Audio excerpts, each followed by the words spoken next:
बी-ए complete केलेला आहे आणि त्याच्यानंतर समजा नोकरी करायची आहे, तर काय स्कोप आहे? बी-ए कंप्लीट केल्यानंतर पण एकतर मॅनेजमेंटचं क्षेत्र, हां, व्यवस्थापन हां. क्षेत्र हे आपल्यासाठी ओपन असतं. अच्छा. थोडं शहरांमध्ये मग यावं लागेल, हं, कारण हं, हं. असं आहे की जर तुम्हाला म्हणजे मी हे ऑप्शन सांगत नाही की तुम्हाला टीचिंगमध्ये जायचं असेल किंवा लेक्चरशिपसाठी मग मग तुम्हाला एम-ए करावं लागेल, मग पुढे नेट-सेट आणि ह्या तो हं, हं. सगळा प्रोसेस त्याकडे मी नेत नाहीये किंवा हां, हां. सरकारी नोकऱ्यांच्या प्रोसेस आपल्याला माहितीच आहेत. हो.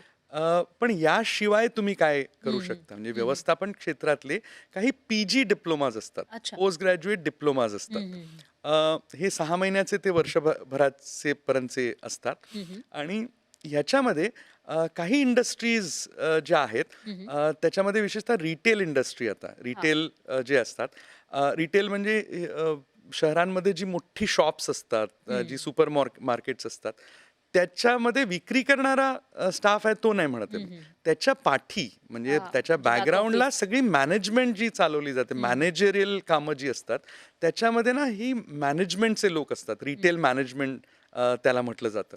सो अशी काही क्षेत्र आहेत.